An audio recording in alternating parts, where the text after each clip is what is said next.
Hello बच्चों, नमस्कार। क्या हाल चाल, कैसे हैं आप सब? आई होप स्वस्थ होंगे, मस्त होंगे, फिट और फाइन होंगे।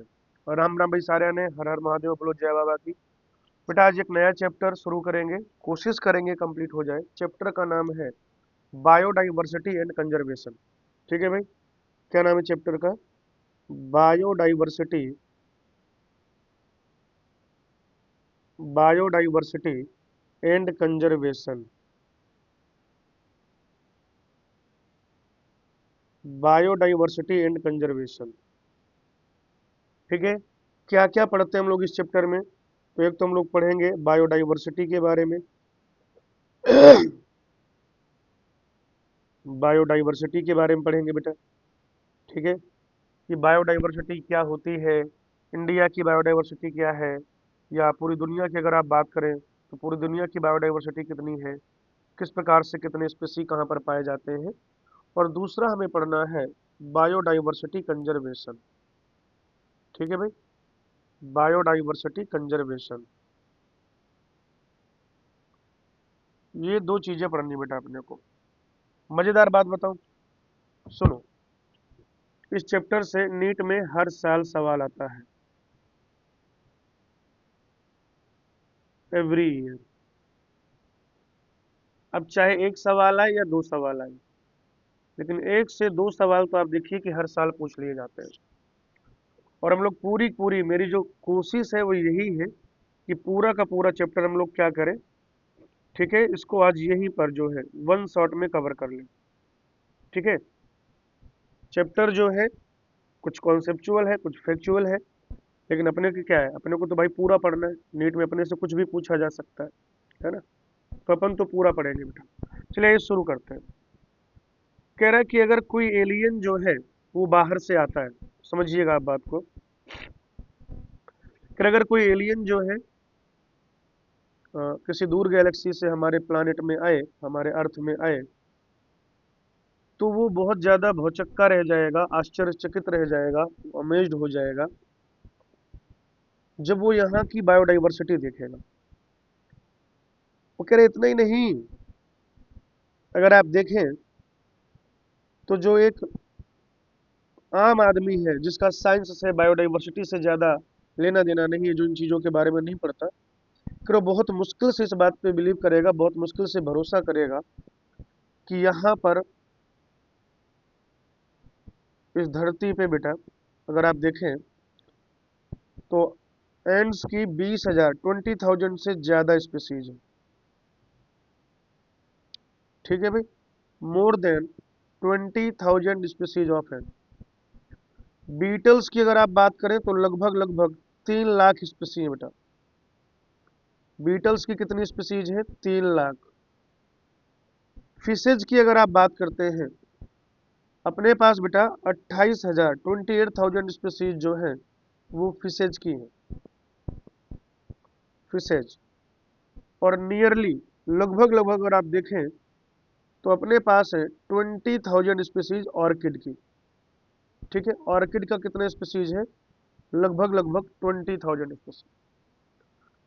तो ये जो इतना सारा स्पीसी पाया जा रहा है, इतने सारे डिफरेंट डिफरेंट टाइप के स्पीसीज अर्थ पर या किसी भी एक जियोग्राफिकल एरिया में अगर प्रेजेंट है, तो हम इसे क्या नाम दे सकते हैं, है ना? हम इसे क्या नाम दे सकते हैं? राइट। तो बेटा इसे हम लोग नाम दे सकते हैं बायोडाइवर्सिटी। ऑल राइट, क्या कह सकते हैं हम लोग? बायोडाइवर्सिटी कह सकते हैं भाई, बायोडाइवर्सिटी। ठीक है, बायोडाइवर्सिटी।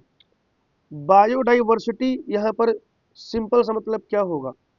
हम लोग इसको कह सकते हैं कि it is the heterogeneity of species present in an area. किसी एरिया में जो डिफरेंट डिफरेंट टाइप के स्पीसीज प्रेजेंट है, उसमें कितनी ज्यादा हेट्रोजेनिसिटी है, कितनी ज्यादा डाइवर्सिटी है, वैरायटी कितनी ज्यादा है, कितने सारे अलग अलग टाइप के स्पीसीज प्रेजेंट है, कितने सारे अलग अलग तरीके के स्पीसीज जो है ये प्रेजेंट। सिंपली बायोडाइवर्सिटी का मतलब हो जाएगा number and type of species. Number in type of species present in an area, वो जो किस एरिया में प्रेजेंट है। In this biodiversity term was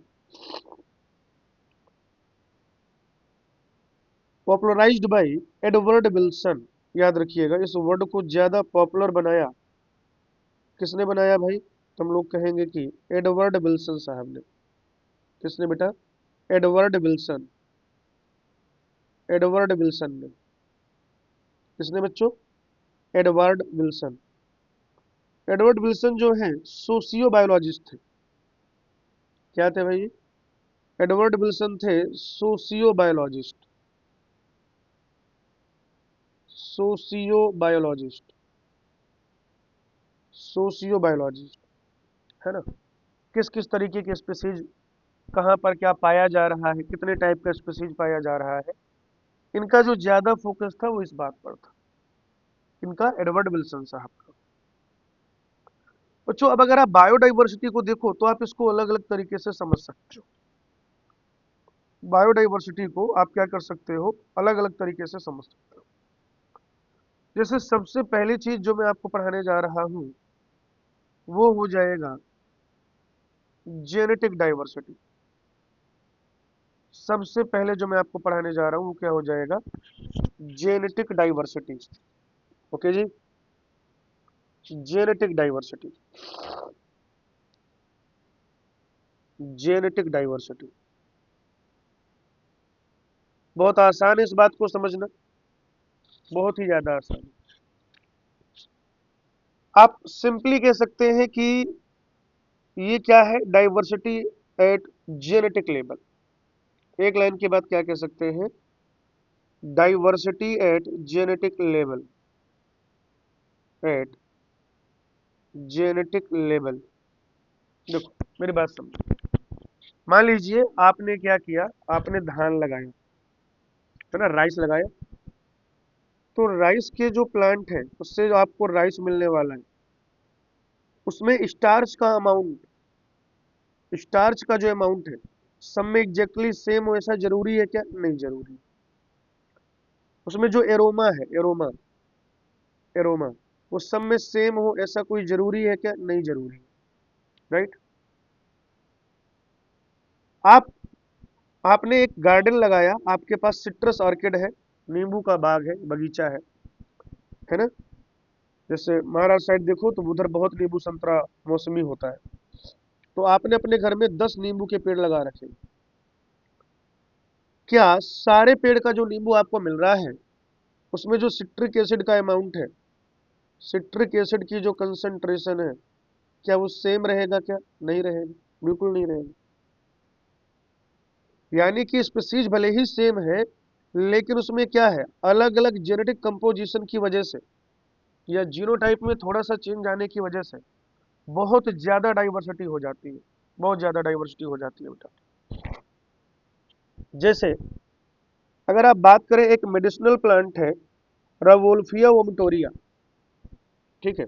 example जो एनसीईआरटी ने आपको पढ़ाया है, कह रहे हैं कि एक मेडिसिनल प्लांट है भाई, मेडिसिनल प्लांट है, मेडिसिनल प्लांट। और वो जो मेडिसिनल प्लांट है उसका नाम क्या है मुझे बता दीजिए आप, ये नीट में आपसे सवाल पूछा जा सकता है। उस मेडिसिनल प्लांट का नाम है रावोल्फिया, अंडरलाइन करेंगे, रावोल्फिया वोमिटोरिया। ठीक है भाई, ये एक मेडिसिनल प्लांट है जो कहाँ पर पाया जाता है, आप कहेंगे कि ये पाया जाता है Himalaya, the great Himalaya range, वहां पर ये पाया जाता है।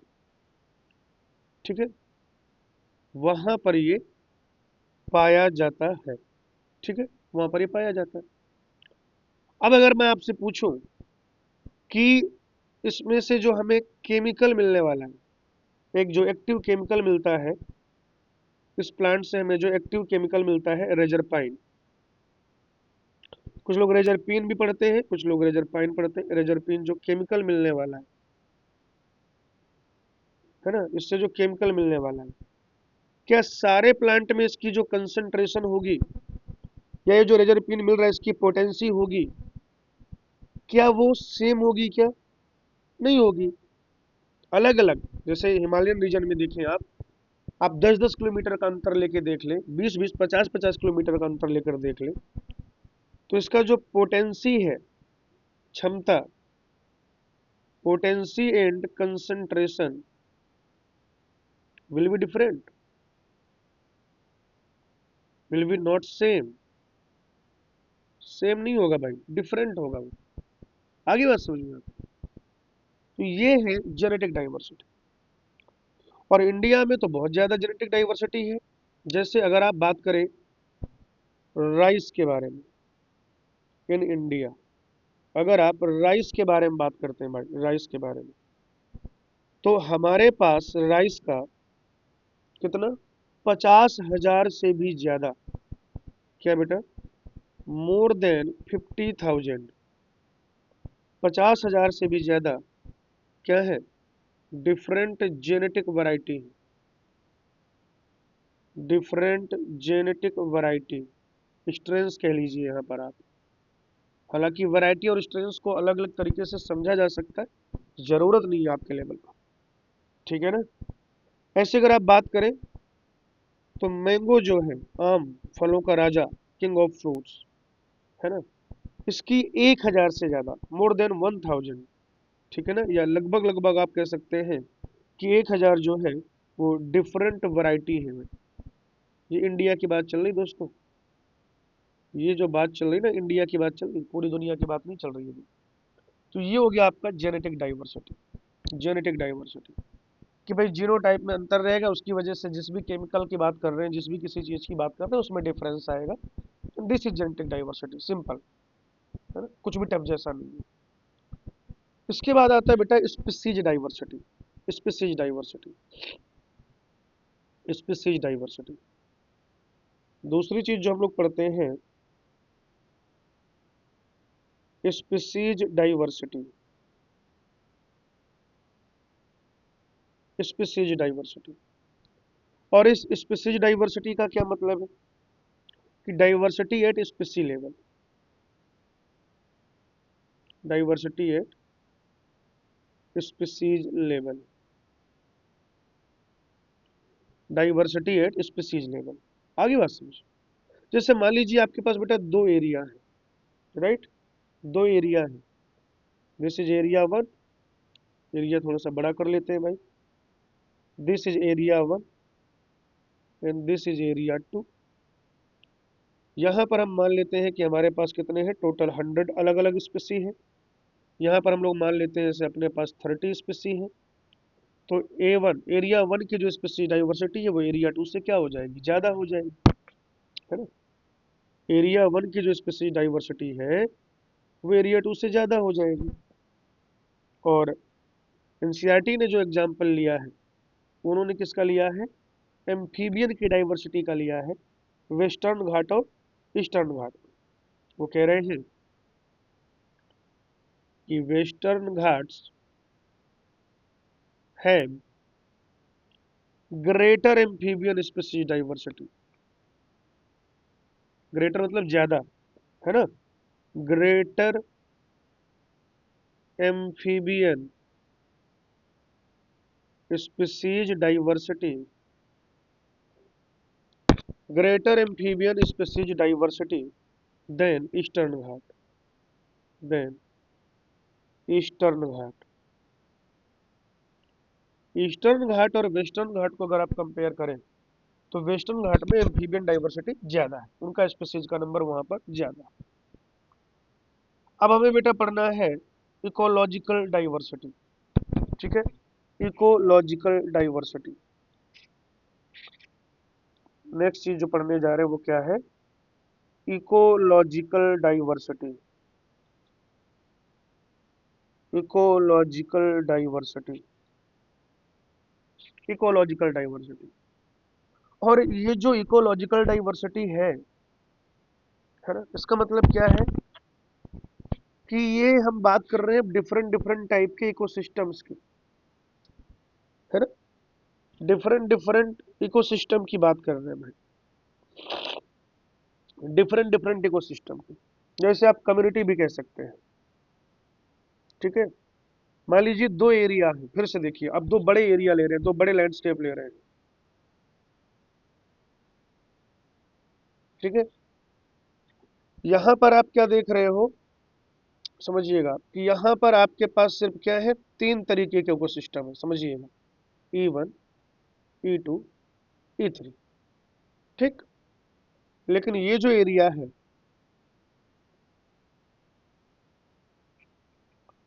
यहाँ पर डिफरेंट डिफरेंट टाइप के इकोसिस्टम जो है वो ज्यादा है, ये तो हम लोग क्या कहेंगे कि ये जो है इसकी जो इकोलॉजिकल डाइवर्सिटी है वो ज्यादा है। अलग अलग तरीके के, आप वहाँ पर कोरल रीफ्स की बात कर सकते हैं, rain forest, mangrove area, wetland, desert, है ना, जंगल, एस्चुरी, ये सब, इन सब की बात कर सकते हैं आप, ठीक है। तो डिफरेंट डिफरेंट टाइप की इकोसिस्टम जो है, डिफरेंट डिफरेंट टाइप के जो इकोसिस्टम है वो जिस एरिया में ज्यादा होंगे, वहाँ की स्पीसी डाइवर्स वहाँ की इकोलॉजिकल डाइवर्सिटी ज्यादा होगी। जैसे आप कहेंगे कि इंडिया है जी हाँ, इकोलॉजिकल डाइवर्सिटी ऑफ इंडिया, इसको ऐसे लिख सकते हैं कि इकोलॉजिकल डाइवर्सिटी ऑफ इंडिया, मेरा भारत महान, ecological diversity of India is greater than is greater than Scandinavian country, Scandinavian country like Norway,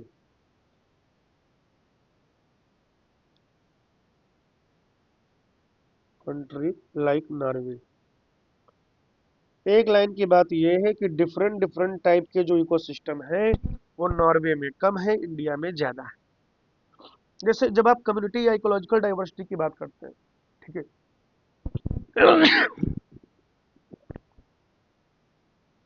तो जब आप विद इन इकोसिस्टम बात करते हैं तो उसको कह दिया जाता है अल्फा डाइवर्सिटी। क्या कह देते हैं भाई, जब आप विद इन इकोसिस्टम या कम्युनिटी बात करेंगे तो अल्फा डाइवर्सिटी, दो इकोसिस्टम को कंपेयर करेंगे तो बीटा डाइवर्सिटी।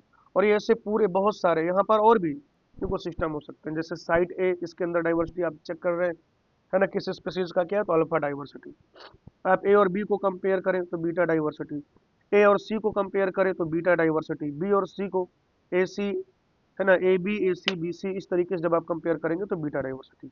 इन तीनों को एक साथ देखेंगे तो वो क्या हो जाएगा, गामा डाइवर्सिटी, है ना, गामा डाइवर्सिटी। हालांकि ये आपसे पूछेगा नहीं इतना ज्यादा, लेकिन फिर भी कोई बात नहीं।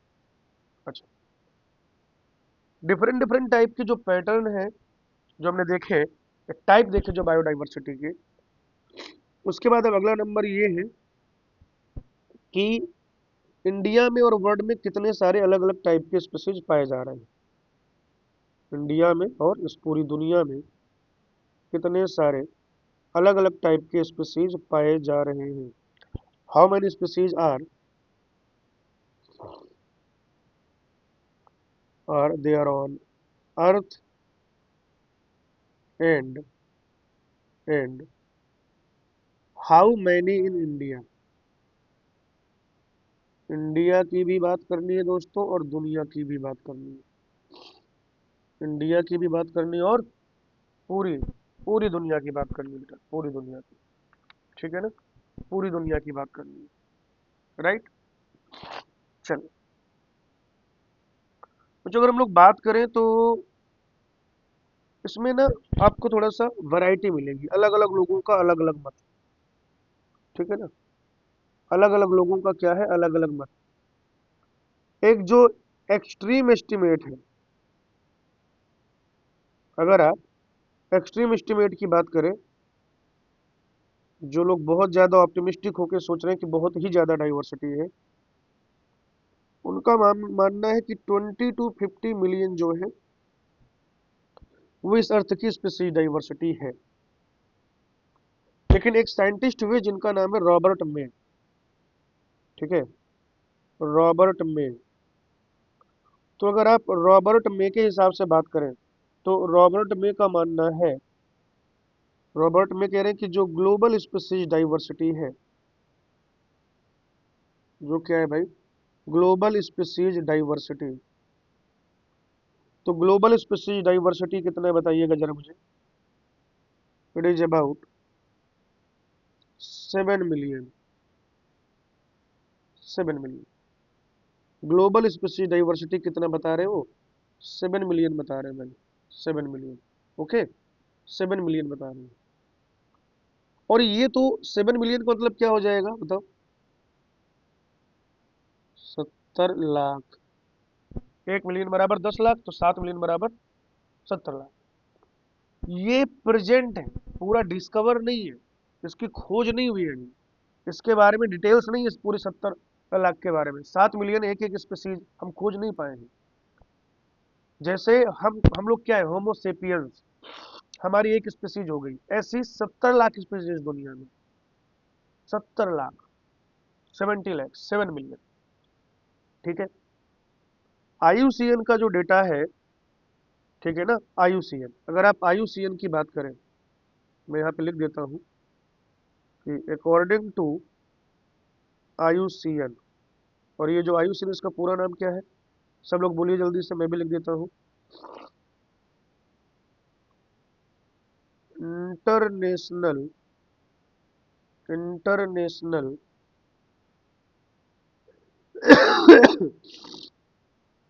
इंटरनेशनल ओनियन, ओनियन नहीं बेटा, union. International union for conservation of nature and natural resources. ठीक है। Nature and natural resources.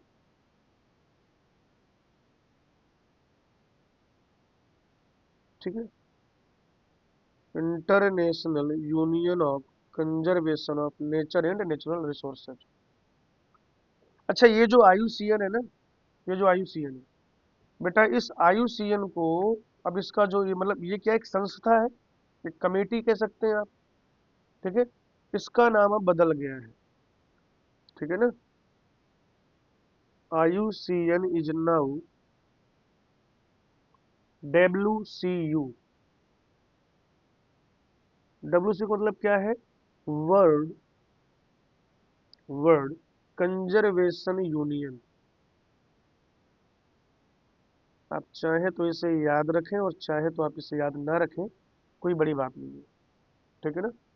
कोई बड़ी बात नहीं है, आपका मन है तो आप इसे याद रखिए। बस मैंने आपको ना जानकारी के लिए बता दिया, थोड़ा सा आपको और जानकारी हो जाए, और इससे ज़्यादा इसका कोई जो है सिग्निफिकेंस नहीं है। ठीक है। तो आईयूसीएन जो 2004 में उन्होंने जो डेटा प्रोड्यूस किया, उनका जो डेटा था, उसके हिसाब से अगर आप बात करें, उसके हिसाब से बेटा अगर आप बात करें, आईयूसीएन 2004 का जो डेटा था, उसमें वो ये बता रहे हैं आपको कि इस पूरी दुनिया में जो प्लांट स्पीसीज डिस्क्राइब्ड है ना, described described plant and animal species,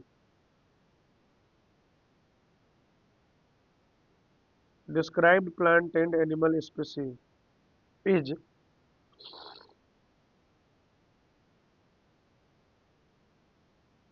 is slightly more than slightly more than slightly more than 1.5 million.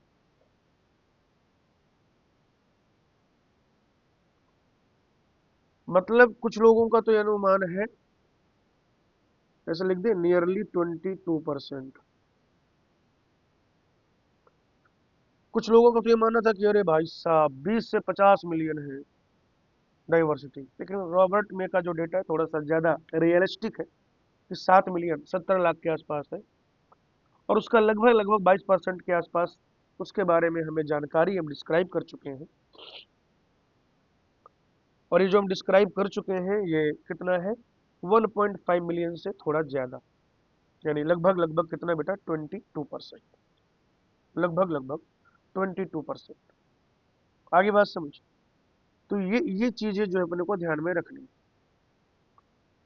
अब अगर आप इन चार्ट्स को देखें बेटा, अब अगर आप इन चार्ट्स को देखें थोड़ा सा, तो आपको ना एक बहुत सही चीज पता चलेगी। और वो क्या चीज है, अभी मैं आपको बताता हूँ। अगर आप इन वर्टिब्रेट्स को देखें, एक मिनट भाई, अगर आप जो है इन वर्टिब्रेट्स को देखें, इन वर्टिब्रेट्स को देखें अगर आप,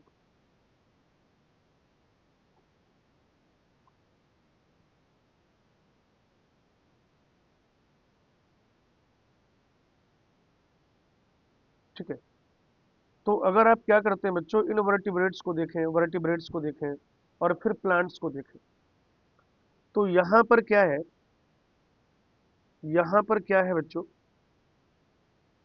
इसमें जो है इन वर्टिब्रेट्स में जो सबसे ज्यादा पाया जा रहा है वो इंसेक्ट पाया जा रहा है। सबसे ज्यादा क्या पाया जा रहा है, इंसेक्ट। यानी इन वर्टिब्रेट्स के लिए आप ऐसे याद कर सकते हैं, IOM C। इसको और कहीं पर लिख देता हूं मैं ना, यहाँ पे जो है, या थोड़ा सा फॉन्ट छोटा ले लेंगे, है ना, ऐसे, IOM C। सबसे ज्यादा क्या पाया जा रहा है, इंसेक्ट। ठीक है, उसके बाद बाकी पूरे एनिमल ग्रुप, फिर मोलस्क, और फिर क्या बेटा, क्रस्टेशियन, क्रस्टेशियन, राइट। तो ये ऑर्डर है इनवर्टिब्रेट्स में, ये ऑर्डर किसमें बेटा, इनवर्टिब्रेट्स में। सिमिलरली अगर आप ऐसे ही देखना चाहते हैं, अगर आप ऐसे ही देखना चाहते हैं, तो भाई जी आप यहाँ पर भी देख सकते हैं, वर्टिब्रेट्स में सबसे ज्यादा क्या पाया जा रहा है, फिशेज, फिशेज। फिर क्या पाया जा रहा है, बर्ड्स। फिर क्या पाया जा रहा है, रेप्टाइल। फिर क्या पाया जा रहा है, एम्फीबियन। फिर क्या पाया जा रहा है, मैमल्स।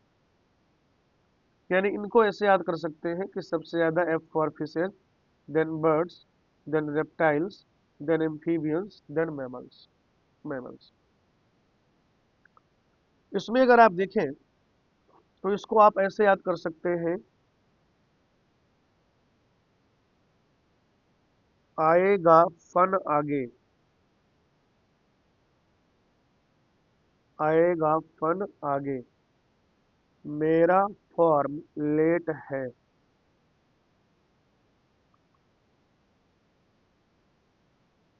मेरा फॉर्म लेट है। यहाँ पर आएगा का मतलब है एनजीओ,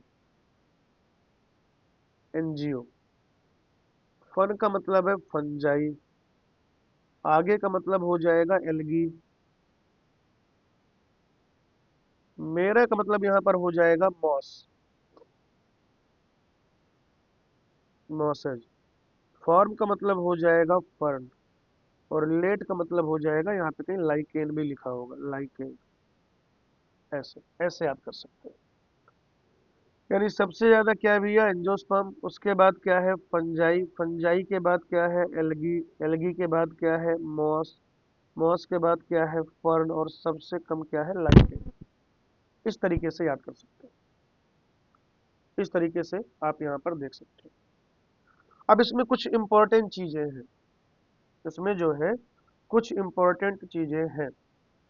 ठीक है, क्या क्या इंपॉर्टेंट चीज आई मैं आपको बताता हूँ। ठीक है, जैसे अगर आप देखें, जैसे अगर आप देखें, ठीक है, जैसे अगर आप देखें, तो पूरी दुनिया की जो बायोडाइवर्सिटी है, मैं यहाँ पे ऐसे लिख देता हूँ, पूरी दुनिया की जो टोटल बायोडाइवर्सिटी है, टोटल बायोडाइवर्सिटी जो है पूरी दुनिया की, टोटल बायोडाइवर्सिटी, ठीक है, उसमें अगर आप देखें, मोर देन 70% क्या है, एनिमल स्पीसीज है। मोर देन 70% क्या है, एनिमल स्पीसीज है, एनिमल स्पीसीज। और अगर आप प्लांट्स की बात करें, प्लांट्स, जिसमें क्या क्या आ जाएगा, जिसमें आ जाएगा एल्गी, फंजाई, ब्रायो, जिम्नो, वो टेरिडो लिखना भूल गए शायद, एनजीओ। ये पूरा अगर आप मिला के देखें तो ये लगभग लगभग कितना है, टोटल का 22%। टोटल का क्या है बेटा, ये 22% है भाई, टोटल का 22%। अब अगर आपसे मैं पूछूं कि ये जो इतनी ज्यादा एनिमल डाइवर्सिटी है, इसके पीछे का रीजन क्या हो सकता है ना। ये जो एनिमल डाइवर्सिटी इतनी ज्यादा है, इसके पीछे क्या कारण हो सकता है भाई, कोई तो वजह होगी ना, है कि प्लांट की जो डाइवर्सिटी है, प्लांट की डाइवर्सिटी के कंपैरेटिवली जो एनिमल डाइवर्सिटी है वो बहुत ज्यादा है। तो ऐसा क्यों है, एनिमल की जो डाइवर्सिटी है वो इतनी ज्यादा क्यों है, कोई तो बात होगी। ऐसा तो है नहीं कि सब हवा में काम चल रहा है, बताओ सही है कि नहीं। तो बच्चों अगर आप देखें, एनिमल के केस में देखें अगर आप, तो एनिमल में क्या होता है बताइएगा जरा मुझे। एक तो उसके पास लोकोमोटरी ऑर्गन है, क्या है बेटा, लोकोमोटरी ऑर्गन है भाई। एनिमल में क्या है, लोकोमोटरी ऑर्गन है, लोकोमोटरी ऑर्गन। इसकी वजह से क्या है, वो अपना भाग सकता है, एनिमल जो है भाग सकता है। प्लस इसके अलावा क्या उसके पास सेंसरी ऑर्गन है, तो वो चीजों को सेंस कर सकता है ना। ये सबसे बड़ी वजह है, ये बेटा सबसे बड़ी वजह है कि एनिमल डाइवर्सिटी इतनी ज्यादा होती है, एनिमल डाइवर्सिटी इतनी ज्यादा होती है। इसकी सबसे बड़ी वजह यही है, क्या, ये जो एनिमल है, ये जो एनिमल्स है भाई, एनिमल्स है जो ये, एक तो इनके पास क्या है कि अपने खुद के लोकोमोटरी ऑर्गन है। आगे बात समझ, इंपॉर्टेंट चीज है, याद रखिएगा। एक तो इनके पास क्या है, एक तो है इनके पास अपने खुद के लोकोमोटरी ऑर्गन, ठीक है। इनके पास क्या है बेटा, इनके पास अपने खुद के लोकोमोटरी ऑर्गन है। और दूसरा क्या है बताइएगा जरा मुझे, और दूसरा है इनके पास अपना सेंसरी ऑर्गन। तो ये दो सबसे बड़ी वजह है बच्चों, ये दो सबसे बड़े रीजन है, जिसकी वजह से क्या होता है, जिसकी वजह से आप ये देखते हैं कि ये जो एनिमल की डाइवर्सिटी है वो इतनी ज़्यादा है, एनिमल की डाइवर्सिटी जो है वो इतनी ज़्यादा है। तो एक तो क्या है, अरे भाई इधर आओ, हाँ, एक तो क्या कारण है बेटा एनिमल की डाइवर्सिटी का, जैसा कि अभी मैंने आपको बताया, एक तो ये रीजन हो जाएगा कि यहाँ पर जो है इनके पास क्या है, सेंसरी ऑर्गन है, और दूसरा क्या है, लोकोमोटरी ऑर्गन है। ये अपना भाग सकते हैं खतरे से, ये बच सकते हैं, ठीक है ना। ये क्या हो सकता है, भाग सकते हैं और खतरे से जो है बच सकते हैं। ये सबसे बड़े दो रीजन है कि ऐसा क्यों हो रहा है कि जो एनिमल की डाइवर्सिटी है, एनिमल डाइवर्सिटी वो जो है प्लांट से ज्यादा है, किससे ज्यादा है भाई, प्लांट से ज्यादा है, राइट। तो ये अपने को ध्यान में रखना है। अच्छा, अब मैं आपको बताऊं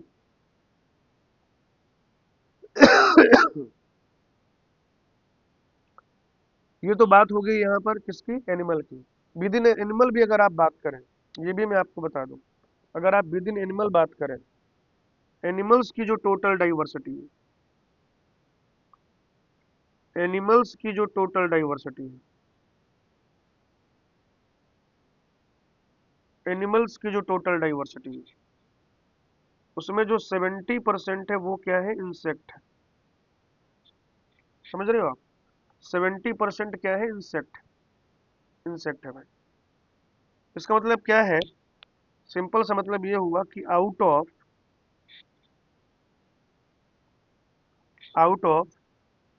every 10 animals, out of every 10 animals on this planet, on this planet 7 are insect, 7 are insects। और ये भी आपसे पूछा जा सकता है कि भाई इंसेक्ट की इतनी ज्यादा डाइवर्सिटी क्यों है,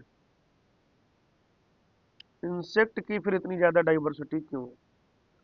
तो उसका एक बड़ा रीज़न है, उसका बेटा एक बड़ा बहुत बड़ा रीज़न है, बहुत बड़ा रीज़न है कि उनका जो एक्जोस्केलेटन है, उनका जो एक्जोस्केलेटन है, एक्जोस्केलेटन, उसकी वजह से they can live everywhere, they can live on the soil, they can live on the water, they can live on the air, कहीं पर भी रह सकते हैं वो, ठीक है ना, वो कहीं पर भी रह सकते हैं।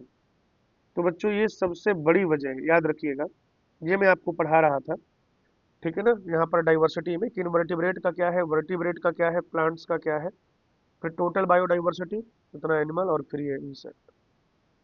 तो इंसेक्ट क्या है, उनका जो एक्सोस्केलेटन है, ऑर्थोडोरियल मेम्ब्रेन है, उसकी वजह से they can live everywhere, they can live in the soil, in the air, in the water as well. तो ये एक बहुत बड़ा कारण है। मैं आपको ये बताऊं कि जो फंजाई का जो स्पीसीज डाइवर्सिटी है,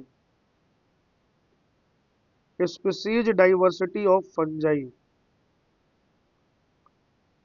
species diversity of fungi is greater than species diversity of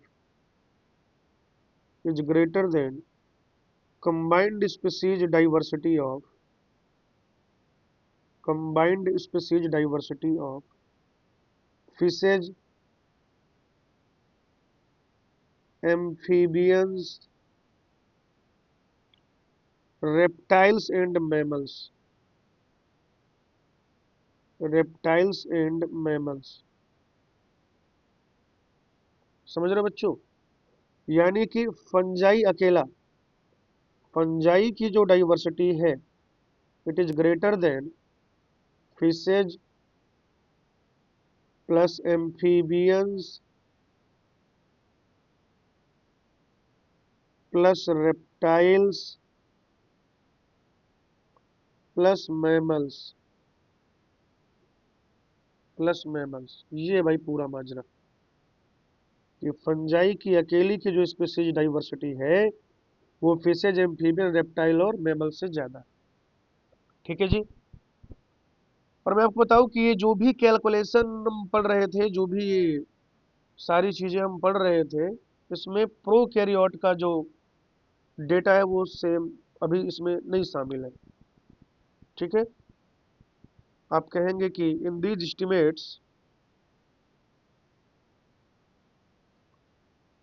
these estimate these estimates these estimates do not give, ये क्या हो रहा है भाई, these estimates do not give any figure about any figure about prokaryotes, about prokaryotes, prokaryotes के बारे में हम कुछ नहीं कह रहे हैं। कह रहे हैं जो टेक्सोनोमिस्ट हैं, जो बायोलॉजिस्ट हैं, taxonomist are not taxonomists are not sure about how many how many prokaryotic how many prokaryotic species there might be, there might be। और इसके क्या क्या रीजन हो सकते हैं, इसके रीजन क्या हो सकते हैं? तो आप कहेंगे the possible reasons are follow, the possible reasons are as follow. क्या क्या कारण हो सकते हैं वो समझो आप। बात नंबर एक, पहला कारण तो ये हो जाएगा इसका कि जो कन्वेंशनल मेथड है, ठीक है, जो कन्वेंशनल मेथड है, conventional methods are not suitable, are not suitable for identification identification and identification and characterization of microbial species में जो नॉर्मल तरीके हैं, जो कन्वेंशनल मेथड है कि हम लोग क्या कर पाते हैं, जो दूसरे स्पीसी हैं प्लांट एनिमल के, उनको काउंट कर पाते हैं, उनके बारे में बता पाते हैं, वो तो भाई यहाँ पे एप्लीकेबल ही नहीं है, उनसे तो आप इनको काउंट कर ही नहीं सकते। और बहुत सारे स्पीसीज ऐसे भी हैं कि वो कल्चरेबल भी नहीं है, उनका कल्चर भी नहीं कर सकते आप, even in the laboratory condition. तो आप कहेंगे many species are not culturable not culturable under laboratory condition under laboratory condition. वो लैब वाली कंडीशन में भी भाई क्या है, कल्चरेबल नहीं है, लैब वाली कंडीशन में भी कल्चरेबल नहीं है। समझ पा रहे हैं आप मित्रों, ये बड़े रीजन है, ठीक है ना, ये बड़े रीजन है कि हम उनको काउंट नहीं कर पा रहे हैं। और मैं आपको बताऊं, ये सब एनसीईआरटी में है, मैं कुछ भी अपने दिमाग से नहीं बता रहा हूँ, है ना, ये सब एनसीईआरटी में, मैं कुछ भी अपने दिमाग से नहीं बता रहा हूँ। लेकिन फिर अगर बायोकेमिकल और मॉलिक्यूलर क्राइटेरिया हमेशा हम ऐसा कर पाए कि प्रोकैरियोट को काउंट कर पाए, तो भैया ये तो मिलियंस में होगी या मिलियंस में हो सकती है। If biochemical if biochemical and molecular criteria are employed for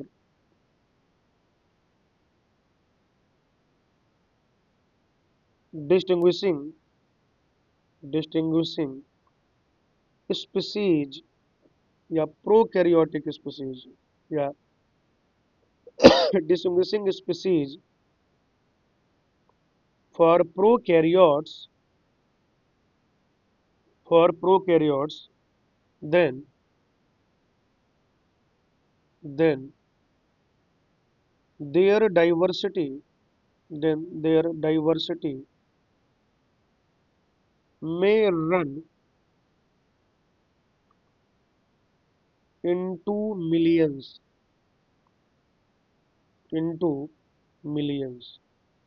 खतरनाक काम हो जाएगा भाई, खतरनाक काम हो जाएगा, कह रहे मिलियंस में हो जाएगी फिर इनकी भी डाइवर्सिटी, मिलियंस में, मिलियंस में हो जाएगा भाई। इंडिया की अगर आप बात करें बच्चों, biodiversity in India biodiversity in India biodiversity in India biodiversity in India.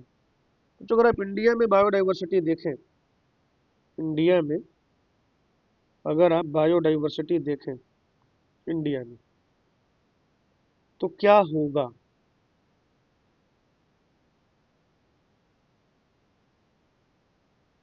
India में अगर आप बायोडाइवर्सिटी देखें तो क्या होगा, आइए समझते हैं।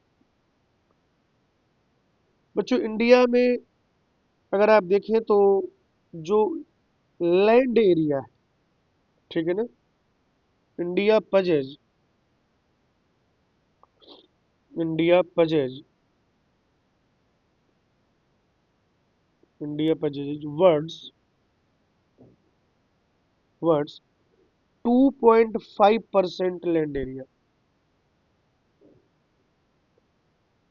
लैंड एरिया लैंड एरिया कितना है भाई, 2.4%, ठीक है। लेकिन अगर आप वर्ड्स स्पीसीज डाइवर्सिटी देखिए इंडिया में, पूरी दुनिया का स्पीसीज डाइवर्सिटी देखिए कि इंडिया में कितना कंट्रीब्यूशन इंडिया का, तो बच्चों वो है 8.1%। लैंड एरिया कितना है, 2.4%। समझिएगा आप बेटा, लैंड एरिया कितना है बताइएगा जरा मुझे, तो वो है 2.4%। लेकिन जो स्पीसीज डाइवर्सिटी है वो कितनी है, 8.1%। ओहो, कितनी मजेदार बात। और ये सबसे बड़ी वजह है कि इंडिया जो है भाई, इंडिया जो है, it is one of the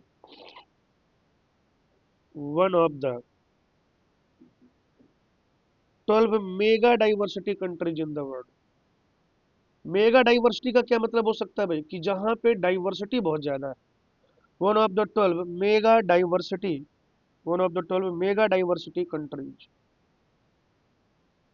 ऐसे महान देश जहाँ पे बायोडाइवर्सिटी बहुत ज़्यादा है।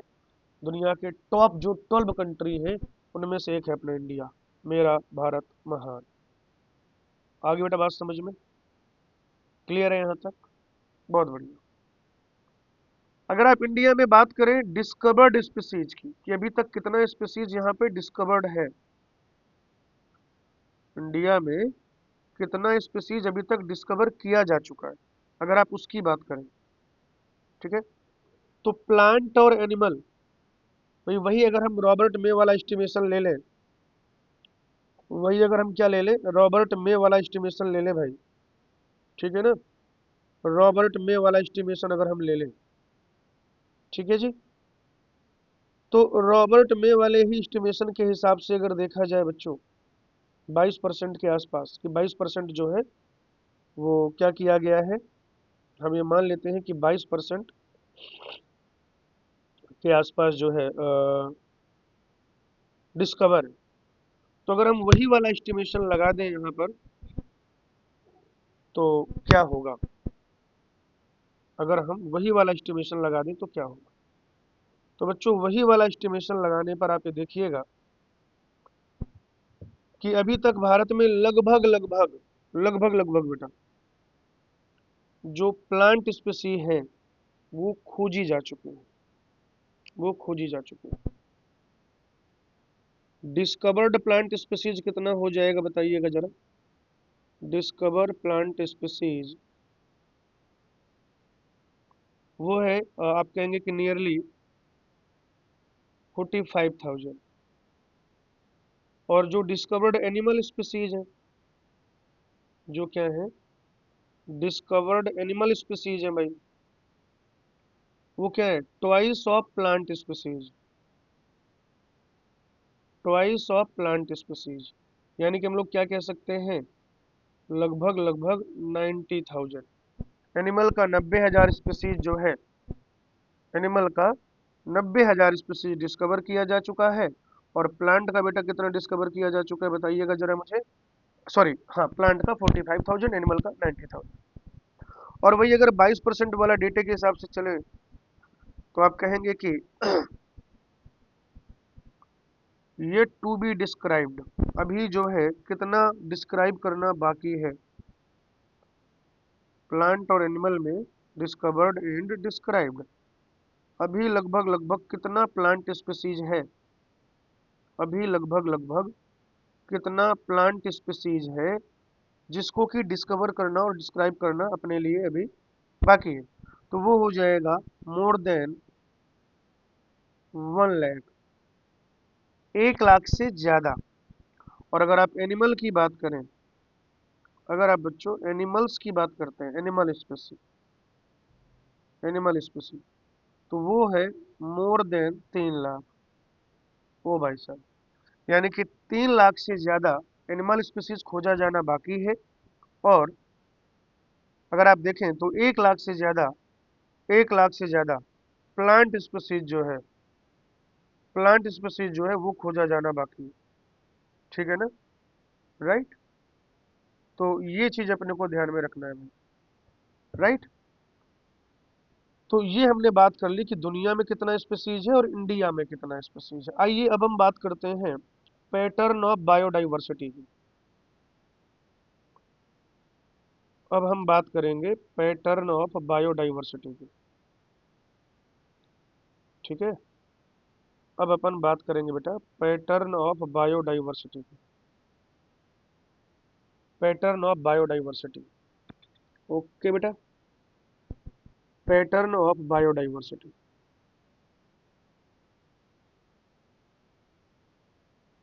Patterns of biodiversity, patterns of biodiversity. और बच्चों ये जो बायोडाइवर्सिटी का पैटर्न है, ध्यान से सुनेंगे, ये जो बायोडाइवर्सिटी का पैटर्न है इसमें दो चीजें पढ़नी है आपको, ठीक है ना, दो चीजें पढ़नी है बेटा। एक तो हमें पढ़ना है स्पीसीज रिचनेस, और स्पीसीज रिचनेस के पहले, स्पीसीज रिचनेस तो हम लोग स्पीसीज रिचनेस तो हम लोग बाद में पढ़ेंगे, उसके पहले हमें पढ़ना है लैटिट्यूडनल ग्रेडियंट्स, ठीक है ना, लैटिट्यूडनल ग्रेडियंट्स हम लोग पढ़ेंगे।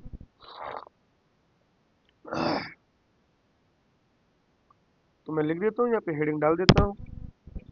पहला क्या हो जाएगा, लैटिट्यूडनल ग्रेडियंट्स, ए।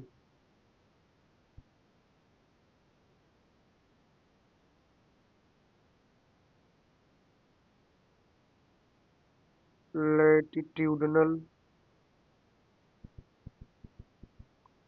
ग्रेडियंट्स, लैटिट्यूडनल ग्रेडियंट्स, ठीक है ना। सबसे पहले तो आप समझिए कि लैटिट्यूड का मतलब क्या है, फिर मैं आपको समझाने की कोशिश करता हूँ, ठीक है ना। सबसे पहले तो आप ये समझिए कि व्हाट इज लैटिट्यूड। दो टर्म आप पढ़ते हैं, एक तो पढ़ते हैं एल्टीट्यूड और दूसरा आप पढ़ते हैं लैटिट्यूड, ठीक है ना। एक तो आप क्या पढ़ते हैं, लैटिट्यूड, और दूसरा आप क्या पढ़ते हैं, दूसरा आप पढ़ते हैं एल्टीट्यूड। ये दोनों टर्म मैं आपको पढ़ा देता हूँ, फिर मैं आपको सारी चीजें बताता हूँ, सुनो। लैटिट्यूडनल ग्रेडियंट्स, लैटिट्यूड का मतलब होता है, लैटिट्यूड का मतलब होता है डिस्टेंस फ्रॉम इक्वेटर। यहाँ पर जो इक्वेटर होगी, distance from equator, distance from equator. Equator से जो डिस्टेंस है, इक्वेटर से जो डिस्टेंस है बेटा, उसको क्या कहते हैं, लैटिट्यूड कहते हैं। ऐसे ही एक और टर्म होता है एल्टीट्यूड, एल्टीट्यूड, उसको आप कहेंगे it is height from sea level, ठीक है ना। इसको क्या कहेंगे हम लोग, हाइट फ्रॉम सी लेवल, समुद्र तल से ऊंचाई, है ना, समुद्र तल से ऊंचाई, हाइट फ्रॉम सी लेवल, समुद्र तल से ऊंचाई। और अभी आगे मैं आपको बताऊंगा कि कैसे क्या चीजें होती हैं, या सीधे सीधे यहाँ पर भी आप लिख सकते हैं, जैसे अभी मैं लिख दूंगा, पहले तो आप ये देखो ये क्या माजरा है भाई। इसमें अगर आप देखें, इन्होंने इसको ना सब ट्रॉपिकल भी माना हुआ है, आप चाहें तो इसे सब ट्रॉपिकल ना माने, आप सिंपली जो है ना, सिंपली आप उसको जो है टेम्परेट ही मानिए, कोई दिक्कत वाली बात नहीं, ठीक है ना। कंफ्यूजन जो है मत रखिए, कंफ्यूजन मत रखिए भाई आप, कंफ्यूजन मत रखिए, ठीक है, कंफ्यूजन मत रखिए। तो ये तो हो गया बच्चों आपका इक्वेटर, यहाँ पे ना, ये हो गया आपका इक्वेटर, इक्वेटर हो गया ये। इससे 23.5 नॉर्थ की ओर, और यहाँ से 23.5 साउथ की ओर, यानी कि ट्रॉपिक ऑफ कैंसर और ट्रॉपिक ऑफ कैप्रिकॉर्न तक, ये जो एरिया है, इस पूरे को कहते हैं ट्रॉपिकल जोन। क्या कहते हैं, ट्रॉपिकल जोन कहते हैं, ट्रॉपिकल, ट्रॉपिकल जोन। फिर वहां से 60 मतलब 23.5 से 66.5 तक वो क्या है, टेम्परेट है, उधर भी टेम्परेट, और फिर उधर नॉर्थ पोल, इधर साउथ पोल। ये इसमें देखिए, ये इस तरीके से दुनिया का मैप है, यहाँ कहीं पर ये अपना भारत देश महान होगा, ठीक है। क्या होता है बच्चों, अगर मैं आपको बताऊं यहाँ पर, अगर मैं यहाँ पर आपको बताऊं बेटा, तो दो तीन चीजें हैं जो अपने को ध्यान में रखनी होंगी। एक तो पेज ऐड करना है इसमें भाई एक, हाँ, दो तीन चीजें जो मैं आपसे डिस्कस करना चाह रहा हूँ, ये तो आपने देख ही लिया। बायोडाइवर्सिटी जो है, biodiversity, biodiversity, biodiversity is inversely proportional to altitude and same as biodiversity is biodiversity is inversely proportional to latitude as well. उन्होंने जो ज्यादा बात की है वो लैटिट्यूड की है, हम उसी की बात करेंगे। यानी कि जो बायोडाइवर्सिटी है सबसे ज्यादा कहाँ पर होगी, ट्रॉपिक्स में होगी। ट्रॉपिक्स के बाद कहाँ पर होगी बेटा, टेम्परेट में होगी। और टेम्परेट के बाद सबसे कम कहाँ पर होगी बेटा, पोल में होगी। पोल में, पोलर एरिया जो है। सबसे ज्यादा जो बायोडाइवर्सिटी है ट्रॉपिकल रीजन में, फिर उसके बाद टेम्परेट में, फिर पोल में। और इसके सपोर्ट में एनसीईआरटी ने आपको बहुत सारी बातें भी बताई हैं, बहुत सारी बातें बताई हैं। अगर आप देखें, high diversity in tropics, high diversity in high diversity in tropical region, high diversity in tropical region, उसके सपोर्ट में उन्होंने कुछ एग्जाम्पल बताए एनसीईआरटी ने आपको। जैसे अगर आप देखें कोलंबिया जो है, कोलंबिया, कोलंबिया जो है इक्वेटर के पास है। कोलंबिया कहाँ पर है बच्चों, कोलंबिया है इक्वेटर के पास, ठीक है। कोलंबिया कहाँ पर है बेटा, इक्वेटर के पास। तो यहाँ पर है 1400 बर्ड स्पीसी, 1400 बर्ड स्पीसी बेटा, 1400, राइट। इंडिया की अगर आप बात करें, इंडिया की अगर आप बात करें बेटा, इंडिया की, इंडिया में है 1200, या इनफैक्ट आप कह सकते हैं 1200 से भी ज्यादा, मोर देन 1200, 1200 से भी ज्यादा चिड़ियाज, बर्ड्स स्पीसी।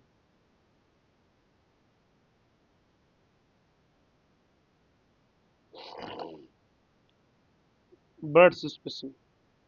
अच्छा, कोलंबिया की बात हो गई, इंडिया की बात हो गई।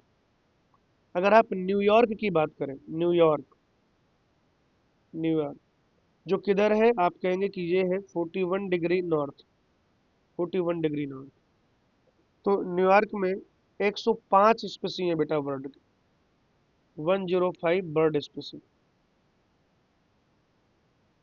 और अगर आप ग्रीनलैंड की बात करें, और ज्यादा नॉर्थ की तरफ है ये, ग्रीनलैंड, ग्रीनलैंड कितना है, nearly 71 degree north.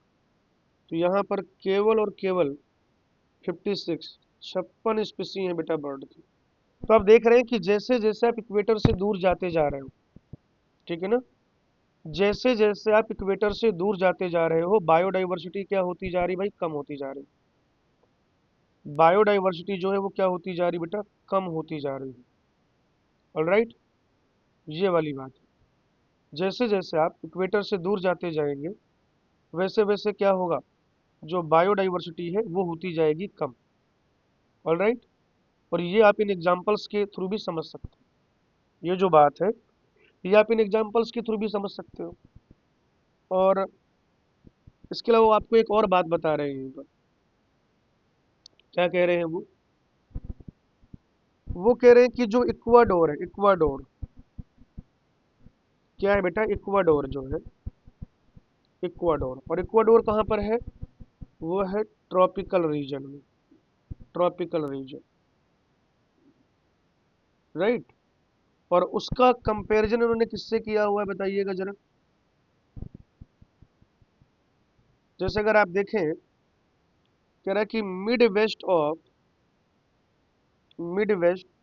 Of the USA, ये भाई टेम्परेट है, ये क्या है, टेम्परेट रीजन पे है। तो अगर आप देखें मिड वेस्ट ऑफ यूएसए, अगर यहाँ पर एन स्पीसीज हैं वेस्कुलर प्लांट के, एन स्पीसीज हैं अगर वेस्कुलर प्लांट्स के, तो यहाँ पर कितना हो जाएगा, 10 एन स्पीसीज है भाई वेस्कुलर प्लांट का। यानी कि सीधा सीधा आप समझिए 10 गुना ज्यादा वेस्कुलर प्लांट का स्पीसीज यहाँ पर पाया जाता है। ठीक है ना, 10 गुना ज्यादा इक्वाडोर में, जो कि ट्रॉपिकल रीजन में है। अगर आप उसे temperate midwest of USA से कंपेयर करें तो 10 गुना ज्यादा स्पीसी पाया जा रहा है ट्रॉपिक्स में वेस्कुलर प्लांट का, वेस्कुलर प्लांट का। इसके अलावा अगर आप बात करें बायो, सबसे ज्यादा जो बायोडाइवर्सिटी है, ठीक है ना, सबसे ज्यादा बायोडाइवर्सिटी आप कहेंगे कि जो ग्रेटेस्ट बायोडाइवर्सिटी है, greatest biodiversity on earth,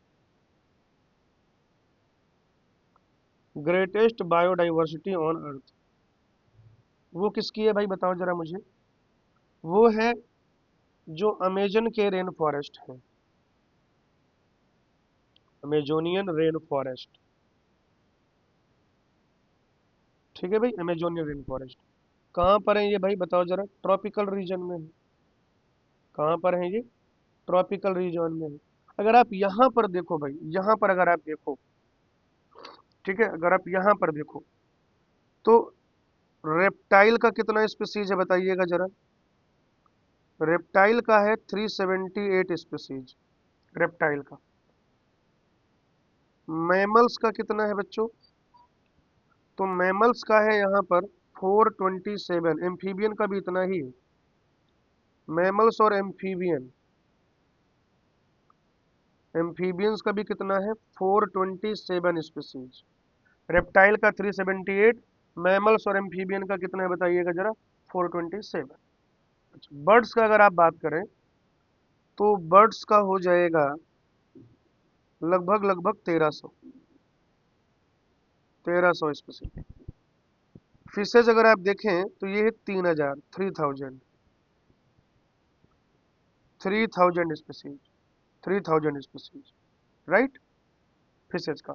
plant का अगर आप देखें तो प्लांट का हो जाएगा यहाँ पर मोर देन 40 के, 40,000 से ज्यादा प्लांट स्पीसीज यहाँ पर प्रेजेंट। और इनवर्टिब्रेट का अगर आप देखें बच्चों, अगर आप इनवर्टिब्रेट का देखें, इनवर्टिब्रेट, तो इनवर्टिब्रेट का कितना है तो आप कहेंगे कि ये हो जाएगा मोर देन 1,25,000। ठीक है ना, 1,25,000, 1,25,000। ठीक है जी, 1,25,000। ठीक है, बहुत बढ़िया, 1,25,000। और इतना तो है। और अगर आप यहाँ पर देखें तो एक और खास बात मैं लिख दूं यहीं पर कि मोर देन, है ना, ये लगभग लगभग 2 मिलियन इंसेक्ट स्पीसीज,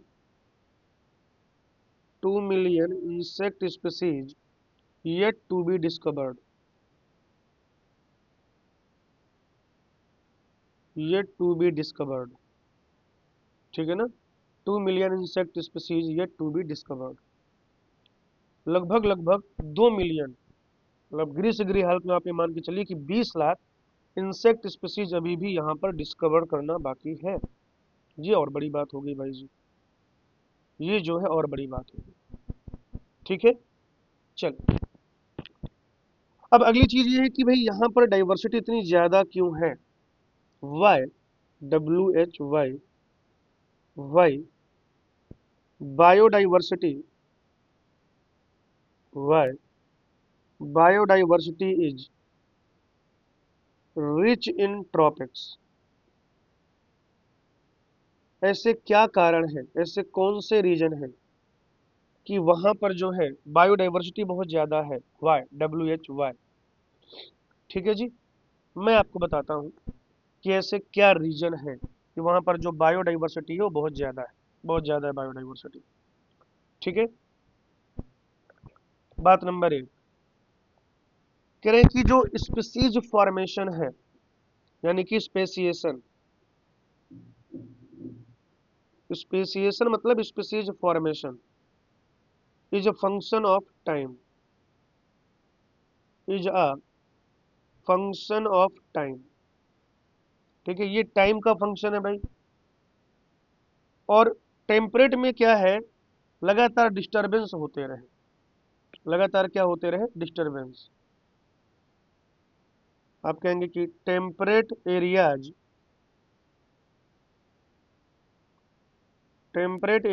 है undergone temperate areas have undergone frequent glaciation frequent glaciation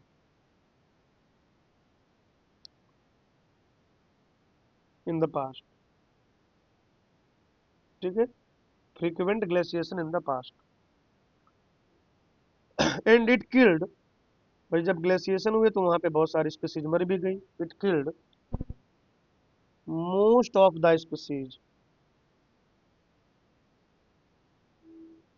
it killed most of the species. लेकिन ऐसे जो, अगर हम लोग देखें ट्रॉपिक्स में, तो वहां पर क्या हुआ कि जो मतलब जो ट्रॉपिक्स थे, ट्रॉपिक्स में तो इस तरीके के डिस्टरबेंस हुए नहीं भाई। और जब ट्रॉपिक्स में इस तरीके के डिस्टरबेंस नहीं हुए, ध्यान से समझिएगा, जब ट्रॉपिक्स में इस तरीके के डिस्टरबेंस नहीं हुए तो वो क्या रहा, लंबे समय तक वहां पर जो है स्पीसीज बनी, नए नए स्पीसीज का फॉर्मेशन हुआ। तो आप कहेंगे कि tropical areas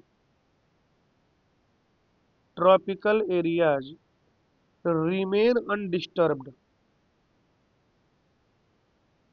remain undisturbed remain undisturbed for millions of years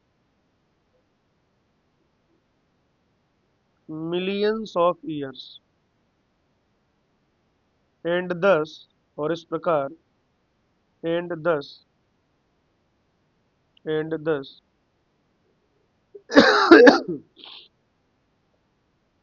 had a long time had a long time for species diversification species diversification। ठीक है ना, डिस्टरबेंस ही नहीं रहा उधर ज्यादा, लंबे समय तक कोई डिस्टरबेंस हुआ नहीं तो स्पीसीज डाइवर्सिटी उधर होगी ज्यादा। बेटा दूसरा है कि जो ट्रॉपिकल इन्वायरमेंट ठीक है ना, तो वो ज्यादा कांस्टेंट है ना, वेरिएशन वहाँ कंपैरेटिवली कम है, सीजनल मतलब कांस्टेंट रहता है जब चीजें, तो फिर आप देखेंगे कि डाइवर्सिफिकेशन में, स्पेसिएशन में हेल्प मिलती है। तो कह रहा है कि जो tropical environments tropical environments unlike temperate unlike temperate are less seasonal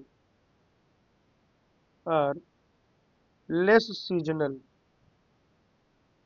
and more constant more constant more constant and predictable. Constant है, प्रेडिक्टेबल। सच कांस्टेंट इन्वायरमेंट्स, ये जो बेटा इस तरीके का क्या है, कांस्टेंट इन्वायरमेंट है। Such constant environments such constant environments promote promote niche specialization, niche कह लीजिए या निके कह लीजिए, specialization and lead to lead to a greater species diversity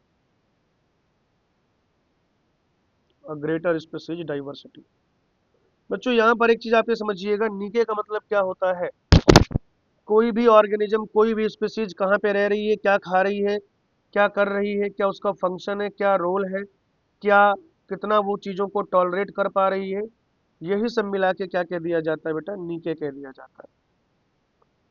और तीसरा पॉइंट एनर्जी से रिलेटेड है कि there is more solar energy.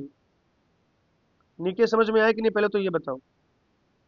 नीके का मतलब हो जाएगा एक तरीके से स्पीसीज का ऑक्यूपेशनल एड्रेस, मतलब स्पीसीज कहाँ रहता है, स्पीसीज जो है कहाँ रहता है, ठीक है ना, कहाँ रहता है, क्या खाता है, क्या काम है उसका, क्या काम है उसका, इसके अलावा उसका फंक्शन क्या है, वो प्रोड्यूसर है कि वो कंज्यूमर है कि वो डिकम्पोजर है।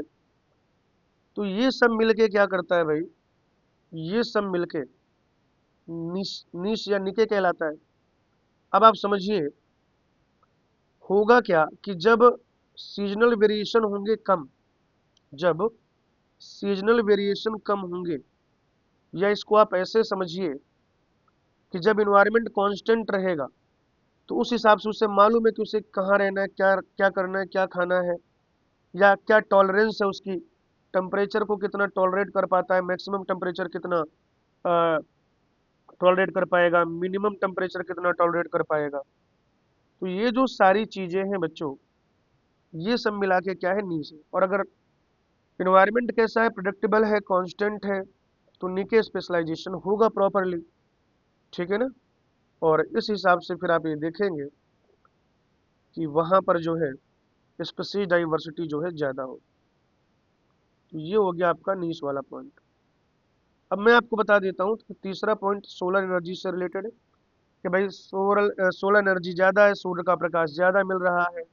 तो भाई अगर सूर्य का प्रकाश ज़्यादा मिलेगा, ठीक है ना, अगर सूर्य का प्रकाश जो है ज़्यादा मिलेगा तो भाई क्या होगा बताओ मुझे आप। सूर्य का प्रकाश ज़्यादा मिलने पर आप ये देखेंगे कि प्रोडक्टिविटी ज़्यादा होगी। ओवरऑल आप इसको डायरेक्टली इनडायरेक्टली ऐसे समझ सकते हैं कि भाई it will result in a greater species diversity. तो ये आपने पढ़ा यहाँ पर पैटर्न ऑफ बायोडाइवर्सिटी में लैटिट्यूडनल ग्रेडियंट्स वाली बात, ठीक है। चलिए अगली चीज में आपको पढ़ाने जा रहे हैं स्पीसीज एरिया रिलेशनशिप। यहाँ क्या ए लिखा था, कुछ तो लिखा होगा, हाँ। अब बेटा मैं आपको पढ़ाने जा रहा हूँ species area relationship.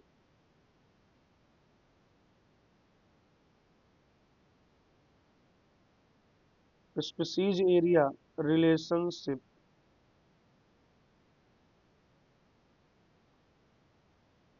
Species area relationship. सबसे पहली बात तो आप ये समझिए कि ये जो स्पीसीज एरिया रिलेशनशिप है इसके बारे में बताया किसने। तो बच्चों ये जो स्पीसीज एरिया रिलेशनशिप है इसके बारे में बताया एक महान वैज्ञानिक जो कि नेचुरलिस्ट थे, प्रकृतिवादी थे, भूगोलवेत्ता थे, यानी कि जियोग्राफर थे, जिनका नाम था अलेक्जेंडर वॉन हम्बोल्ट। इनके नाम पे एक यूनिवर्सिटी भी है, मैं आपको बता दूं, अलेक्जेंडर वॉन हम्बोल्ट जर्मनी के रहने वाले थे, है ना, जर्मनी के रहने वाले थे भाई। तो आप कहेंगे he was German naturalist, nature के बारे में पढ़ते थे, एंड जियोग्राफर, कि कहाँ पर क्या मामला है, कैसा स्पीसीज है, क्या एरिया है, क्या वायुमंडलीय दशा, इन्वायरमेंटल कंडीशन क्या है, इन सब के बारे में पढ़ते थे। और उन्होंने जो स्पीसीज एरिया रिलेशनशिप दिया तब वो क्या एक्सप्लोर कर रहे थे बताइए जरा। तब बच्चों वो एक्सप्लोर कर रहे थे साउथ अमेरिकन जंगल, साउथ अमेरिकन जंगल। जर्मनी के रहने वाले थे और साउथ अमेरिकन जंगल में जो है इन्होंने स्पीसीज एरिया मतलब उसको जब एक्सप्लोर किया तब उन्हें कुछ बातें समझ में आई, फिर एक रिलेशनशिप स्टेब्लिश किया। और जब वो रिलेशनशिप स्टेब्लिश किया तो उसे नाम दिया गया स्पीसीज एरिया रिलेशनशिप। क्या नाम दिया गया भाई, स्पीसीज एरिया रिलेशनशिप नाम दिया गया। और जब भी आप स्पीसीज एरिया रिलेशनशिप की बात करते हैं, देखिए यहाँ पर दो ग्राफ। पहला ग्राफ जब आप देखेंगे ध्यान से समझिएगा, पहला ग्राफ जब आप देखेंगे तो वो आपको क्या मिल रहा है, एक रेक्टेंगुलर हाइपरबोला मिल रहा है। क्या मिल रहा है बताओ जरा मुझे। वो आपको मिल रहा है एक रेक्टेंगुलर हाइपरबोला, रेक्टेंगुलर हाइपरबोला। और दूसरा ग्राफ जब आप देखेंगे तो वो आपको मिल रहा है straight line, straight line. Simple सी इक्वेशन है बच्चों, s is equal to C A to the power Z. और जब आप इसको लॉगरिथमिक फॉर्म में लिखेंगे तो ये क्या है, मतलब ये क्या है, एक तरीके से अगर आप देखें log a is equal to log b plus C to the power d, ऐसे है। तो ये क्या हो जाएगा, log a बराबर log b plus log c to the power d, यानी कि log a बराबर log b plus d log c, कुछ ऐसा ऐसा ये लिखा हुआ है, ये जो आप देख रहे हैं यहाँ पर, है ना। ये फिजिक्स में आपको पढ़ाया गया होगा, राइट। फिजिक्स में आपको बेटा ये पढ़ाया गया होगा, स्ट्रेट लाइन की इक्वेशन, y बराबर mx प्लस सी टाइम, जहां पर s जो है वो स्पीसीज रिचनेस है। मैं आपको बता दूं s क्या है बेटा, species richness, species richness. s क्या है बेटा, s जो है स्पीसीज रिचनेस। a क्या है, a जो है बेटा वो एरिया है, एरिया है, एरिया है। z क्या है, z या z से पहले मैं आपको बता दूं c के बारे में। c क्या है, तो c है बेटा y इंटरसेप्ट, c क्या है y इंटरसेप्ट। और z क्या है, z, z बेटा स्लोप, टेन थीटा कहते हैं ना, y divided by x, slope of the line, slope of the line, या इसी को कह सकते हैं रिग्रेशन कोफिशिएंट, रिग्रेशन कोफिशिएंट।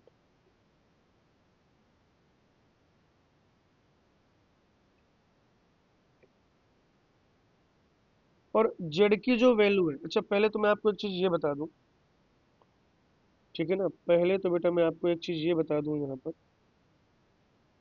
कि ये जो है स्पेसिस एरिया रिलेशनशिप, ये कहता क्या है। या इधर मैं पहले जेड की वैल्यू भी लिख देता हूँ, कोई दिक्कत वाली बात है नहीं। नॉर्मली जो जेड है, अगर आप नॉर्मली देखें जेड, वो कितना होता है, 0.12, 0.2, ठीक है ना। अब ये आप कहीं पर भी देखें, कहीं पर भी देखें भाई, कहीं पर भी देख लें, irrespective of the area and taxonomic group, ये किसी भी चीज के लिए हो सकता है। आप ग्रेट ब्रिटेन में प्लांट्स देख लीजिए, या अगर आप चाहें तो कैलिफोर्निया में बर्ड्स देख लीजिए, थोड़ा एरिया छोटा है। कैलिफोर्निया में क्या देख लीजिए, birds, birds in California, birds in California. या अगर आप चाहें तो आप देख सकते हैं कि कितने मोलस्क प्रेजेंट हैं न्यूयॉर्क में, कुछ भी ले लें भाई आप, irrespective of the taxonomic group. लेकिन अगर आप देखें कि अगर आप पूरे पूरे पूरे कॉन्टिनेंट की बात करें, पूरे पूरे कॉन्टिनेंट के बारे में, तो जो जेड है ना, जेड, जेड की वैल्यू हो सकती है 0.62, 1.2, इतनी ज्यादा। किसके लिए भाई, ये पूरे पूरे कॉन्टिनेंट के लिए बात कर रहे हैं, बहुत बड़ा एरिया हो गया ना भाई, बहुत ही ज्यादा बड़ा एरिया हो गया। क्या हो गया ये, बहुत ज्यादा बड़ा एरिया हो गया। तो यहाँ पर हम लोग क्या कर रहे हैं, पूरे पूरे, आप ऐसे कहेंगे कि जब हम इंटायर कॉन्टिनेंट की बात करेंगे, जब हम किसकी बात करेंगे, जब हम पूरे महाद्वीप की बात कर लेंगे, इंटायर कॉन्टिनेंट की बात कर लेंगे, तो ये एरिया इतना, मतलब ये जो है वैल्यू इतनी आएगी। या ये जो जेड की वैल्यू है, ये हो सकती है लगभग लगभग 1.15, ठीक है ना। जब आप किनको ले लेते हैं, फ्रूगीवोरस, और फ्रूगीवोरस का क्या मतलब है, फ्रूट ईटिंग, फ्रूगीवोरस का क्या मतलब हो जाएगा? Fruit eating birds and mammals.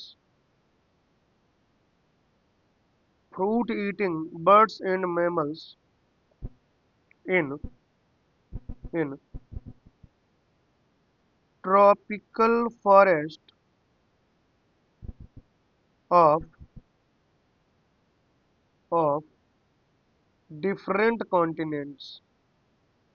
बेटा अलग अलग जो कॉन्टिनेंट्स हैं, अलग अलग जो कॉन्टिनेंट्स हैं, ठीक है ना, अलग अलग जो कॉन्टिनेंट्स हैं, उन डिफरेंट डिफरेंट कॉन्टिनेंट्स में, ध्यान से सुनिएगा, उन डिफरेंट डिफरेंट कॉन्टिनेंट्स में जो फ्रूट ईटिंग यानी कि फ्रूगीवोरस बर्ड्स हैं और क्या बेटा मैमल्स हैं, उनके लिए अगर आप जेड की वैल्यू फाइंड आउट करना चाहें, उनके लिए अगर आप जेड की वैल्यू फाइंड आउट करना चाहें, देन इट विल बी 1.15। पूरे पूरे किसी कॉन्टिनेंट में सारी स्पीसीज के लिए अगर आप देख लें, है ना, पूरे सारी की सारी स्पीसीज के लिए अगर आप कहीं पर देख लें भाई, पूरे के पूरे कॉन्टिनेंट में, तब ये वैल्यू आ जाएगी 0.6 टू 1.2, इन बिटवीन यहाँ कहीं पर जो है ये लाई करेगी। लेकिन बच्चों अगर आप इरिस्पेक्टिव ऑफ द टेक्सा देखें किसी भी एक छोटे एरिया के लिए, तो जेड की वैल्यू काफ़ी कम होती है। ये लगभग लगभग कितनी हो जाएगी बच्चों? 0.1 से लेकर 0.2 तक। कितनी हो जाएगी? 0.1 से लेकर 0.2 तक हो जाएगी भाई, राइट। ये होता है भाई मामला। अच्छा यहाँ पर मैं आपको एक बात बताऊं कि इनका कहने का क्या तात्पर्य था, ये क्या कहना चाह रहे थे? ये कहना चाह रहे थे कि species diversity is directly proportional to area but up to a limit. वो ये कहना चाह रहे थे कि एक लिमिट तक, जैसे जैसे आप एरिया बढ़ाते जाते हैं, जैसे जैसे आप और ज्यादा एरिया एक्सप्लोर करते जाते हैं, तो जितना ज्यादा एरिया आप एक्सप्लोर करेंगे बायोडाइवर्सिटी बढ़ती जाएगी। लेकिन इसमें क्या है, एक लिमिट तक, ऐसा नहीं कि हमेशा, है ना, हमेशा ऐसा नहीं होगा। एक लिमिट के बाद आप ये देखेंगे कि हो सकता है कि फिर डाइवर्सिटी कांस्टेंट हो जाए। जनरली ये तो नहीं कह सकता मैं कि वो घटेगी ही, लेकिन हाँ ये जरूर कह सकता हूँ मैं श्योरिटी के साथ कि भाई वो बढ़ नहीं रही है। एरिया भले ही आप और ज्यादा एक्सप्लोर करते जाओ, लेकिन जो टोटल नंबर ऑफ स्पीसी है अब वो उतना ही रह रहा है, वो बढ़ नहीं रहा है बेटा, कांस्टेंट हो गया है। तो अगर छोटा एरिया है तो छोटे एरिया में अगर आप एक्सप्लोर करते हैं तो डाइवर्सिटी थोड़ा कम रहेगी, उसको थोड़ा सा और बड़ा कर दीजिए एरिया को, थोड़ा और बड़ा एरिया जो हो जाएगा तो डाइवर्सिटी बढ़ जाएगी, और ज़्यादा एरिया बड़ा हो जाएगा तो और ज़्यादा बढ़ जाएगी, ठीक है ना। और जब आप इनको इस तरीके से इस ग्राफ से ना क्या करते हैं, शो करते हैं, जब आप इनको इस ग्राफ से शो करते हैं बेटा, तो यहाँ पर क्या होगा बताइए जरा। ये जो ग्राफ देख रहे हो जितना स्टीपर होगा, ये पॉइंट भी ऐड करना बहुत जरूरी है कि the steeper the slope the steeper the slope the या स्टीपर स्लोप्स, यानी कि more species richness, more species richness, more species richness, more species richness. जैसे मैं यहाँ पर क्या करूँ, तीन चार ग्राफ बनाऊं, जैसे मैं यहाँ पर क्या करूँ बेटा, तीन चार ग्राफ बनाऊं। एक सिंपल सा ले लेते हैं क्वेश्चन हम लोग, ठीक है, सिंपल सा एक क्वेश्चन ले लेते हैं भाई, इसमें ज्यादा कुछ है नहीं मामला, ठीक है ना, इसमें जो है ज्यादा कुछ मामला है नहीं। मैं सिर्फ क्या कर रहा हूँ, इसका जो लॉग वाला इक्वेशन है उसके हिसाब से बात कर लेता हूँ, उसके हिसाब से बेटा बात कर लेता हूँ। आपने क्या किया, आपने ग्राफ बनाने की सोची, आपने इस तरीके से बेटा आपने ग्राफ बनाने का सोचा, इधर आपने क्या ले लिया, एरिया, इधर आपने ले लिया बायोडाइवर्सिटी, बायोडाइवर्सिटी।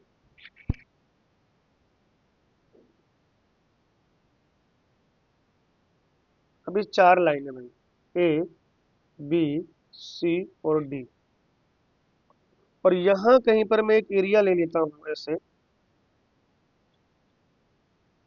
ए डैश ये एरिया मैंने ले लिया। तो बताओ, अगर मैं आपसे पूछूं, क्वेश्चन ये है कि आपको ये बताना है इंक्रीजिंग या डिक्रीजिंग या increasing order of biodiversity. Increasing order of biodiversity, ये आपको बताना है भाई। इंक्रीजिंग ऑर्डर ऑफ बायोडाइवर्सिटी ये आपको बताना है। मैं इसका सोल्यूशन भी लिखता हूँ यहाँ पर। देखो, ये एरिया है, ये जो डी लाइन है इसकी बायोडाइवर्सिटी सिर्फ इतनी है, जो सी लाइन है उसकी इतनी है, इसकी इतनी है और ए की इतनी है। यानी कि सबसे कम जो बायोडाइवर्सिटी होगी वो लाइन डी, लाइन डी, उससे ज्यादा लाइन सी, उससे ज्यादा लाइन बी और सबसे ज्यादा लाइन ए। मैक्सिमम बायोडाइवर्सिटी लाइन ए शो कर रहा होगा, मिनिमम बायोडाइवर्सिटी जो है वो लाइन डी शो कर रहा होगा। कहाँ पर? इस एरिया ए डैश में। ठीक है बच्चों, ये लेक्चर बहुत बड़ा हो रहा है तो मैं ये सोच रहा हूँ ना कि आज यहीं तक रखते हैं, बाकी की जो चीजें बेटा वो हम लोग कल के लेक्चर में पढ़ेंगे, है ना। तो बायोडाइवर्सिटी और कंजर्वेशन पढ़ रहे थे हम लोग, और ये है आपका लेक्चर 1। ठीक है ना, ये आपका L1 है भाई, L1 है भाई, L1 लेक्चर नंबर 1। और ठीक है ना, दिस इज लेक्चर नंबर 1, जिसमें हम लोग बायोडाइवर्सिटी की बात कर रहे हैं सारी। ठीक है ना, बायोडाइवर्सिटी क्या है, जेनेटिक डाइवर्सिटी क्या है, स्पीशीज डाइवर्सिटी क्या है, इकोलॉजिकल डाइवर्सिटी क्या है, इनवर्टिब्रेट का क्या ऑर्डर है, वर्टिब्रेट, प्लांट्स, टोटल बायोडाइवर्सिटी पूरी दुनिया की क्या कैसी है। ठीक है ना, प्रोकैरियोट के बारे में क्यों नहीं पता लगा पाए, इंडिया में क्या है, फिर बायोडाइवर्सिटी के पैटर्न क्या क्या है। ठीक है, बाकी की जो चीजें हैं बेटा वो मैं आपको पढ़ाऊंगा कब, वो मैं आपको पढ़ाऊंगा बाद में, मतलब कल के लेक्चर में। ठीक है जी, बाकी हंसते रहिए, मुस्कुराते रहिए, पढ़ते रहिए, लिखते रहिए, लेक्चर रिवाइज करते रहिए, डीपीपी सॉल्व करते रहिए, एनसीईआरटी रीडिंग करते रहिए। आपका ध्यान अपने लक्ष्य पर बनाए रखिए, खुद पर यकीन रखिए, और हमेशा ध्यान रखिए जब तक फोड़ेंगे नहीं तब तक छोड़ेंगे नहीं। आज की कथा यहीं तक, आगे I will take it on next class. Thank you, धन्यवाद।